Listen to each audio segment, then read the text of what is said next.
I'd like to tell you a story of the artist and the apprentice. Now, once upon a time, in a far, far away land, long, long ago, there was a little boy who was taken to the master painter in the whole land. He was the best that you could find anywhere. And over the years, this boy started to develop amazing skills at drawing spectacular pieces.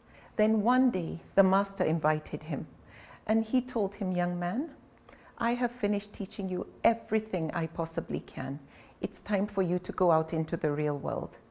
And the boy looked a bit puzzled, and he said, "But how do I know if I'm that good?" So he asked the young apprentice to get a canvas and paint his most spectacular masterpiece and bring it to him. And so the young apprentice did just that. It took him several days, but he made the most beautiful piece of art you have ever seen. And he brought it to his master. The master asked him to get an easel and take his canvas to the marketplace. However, he should take a paintbrush and black paint, as well as a cardboard where he would write certain key instructions. So the boy took it to the entrance of the marketplace. He set up the easel, put the beautiful masterpiece up on display for everyone to see, and then set the paint and paintbrush next to it. And then he created this message. He was told by his master to write down, "If you see anything wrong, or if you dislike any part of this work of art, put a black dot on it." At the end of the day, the young apprentice went back to the marketplace, and to his shock and dismay, the entire piece was covered in black. He was demoralized. He was dismayed. He was so deflated.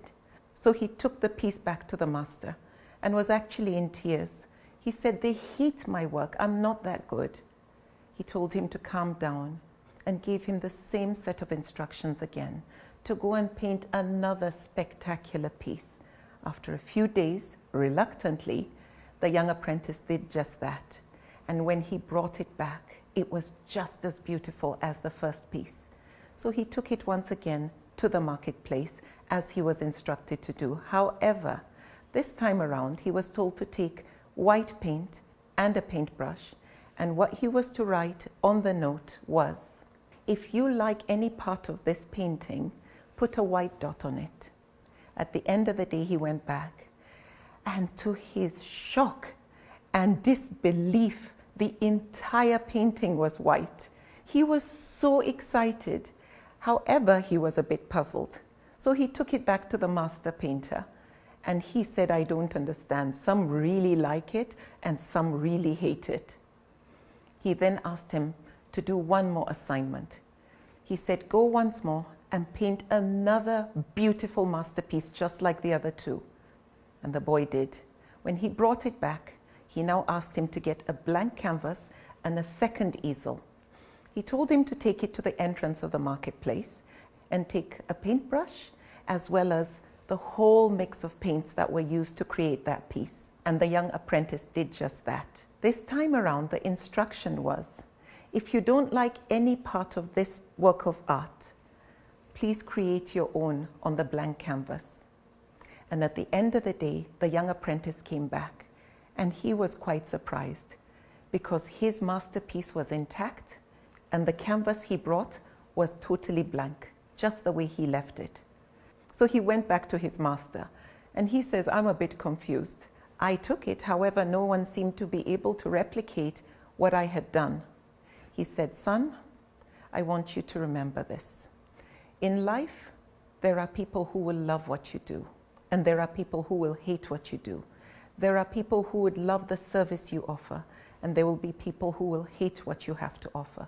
However, if you are authentic, and if you make sure each and every time, in all your interactions, in everything you do, you produce your best masterpiece, then you have nothing to worry about. Remember this, those who do hate and criticize your work most likely won't be able to replicate what you do. So focus on creating your best masterpiece each and every time. The truth of the matter is, for many of us, some will hate what we do, some will love what we do. However, if we are focused, if we always ask ourselves certain key questions, is what I'm doing the right thing? Am I making an impact? Is it valuable to society? Am I uplifting even one person? Is my intention authentic? Am I passionate about what I'm doing? And am I growing? You see, the world we live in today requires more from us than what we studied. Sometimes our paper qualifications don't actually matter. Have you ever stopped to think about what makes you special? What makes you different? You are the sum of your experiences, and you are different. And our gifts may seem the same as others. However, we all have that extra something, that extra ability to be the master of that particular thing. So be proficient. That is what makes you special, and that is what makes you go far. Now, parts of the requirement of our faith is the pursuit of personal mastery and professional excellence. The Prophet ﷺ said, whatever a Muslim does, he should do it with itqan, with excellence, with ihsan, with perfection, and with a level of goodness as well. Live your life with purpose and with the spiritual mission to do it with ihsan, with excellence, and with itqan. Practice your profession or anything you are doing the way you would your prayer. Do it with the kind of meticulousness that an act done to please Allah deserves. If you are going to get a reward for it, do it in a way that is most benefiting of any servant of Allah. Do it knowing that you are representing Allah as His Khalifa, as His representative. Be the best agent of Allah. Be the best extension, the personification of Allah's compassion and attributes. You have to learn as much as you can of who Allah is, what His attributes are, and what it takes to make you the best in your field. This requires you to grow. Why? Because that is when you are able to be the most useful. Remember the hadith, the best amongst you are those who are the most useful. So be the best at being the most useful. What do you need to study or practice to add to what you already know, to become better? See yourself as an apprentice, and as you become a master in your field, always embrace humility with whatever you know. Be curious and stay humble. Learn from everyone and from everywhere. Learn from above and from below, and be sincere in wanting to learn. Be committed and do whatever it takes to evolve and grow. Don't let your ego get in the way of your learning. And finally, when your best masterpiece is on display, when you stand out from the crowd, folks will notice you, and some will love what you do. However, some will hate you. Some will hate what you do, judge you, criticize you, or even condemn you. But there is something my brother said to me growing up, that sticks and stones are only thrown at trees that bear fruit. So when you are bearing fruit, when you are blossoming, know that when people throw stones at you, as long as you are authentic and genuine, then you're doing the right thing.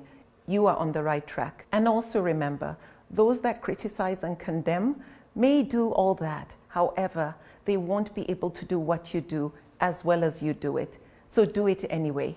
Hold on tight to Allah's rope, and He will be your guide. He will be your compass. He will be your personal qibla, and He will fight your battles for you, and He will elevate you even more and more. Assalamu alaikum.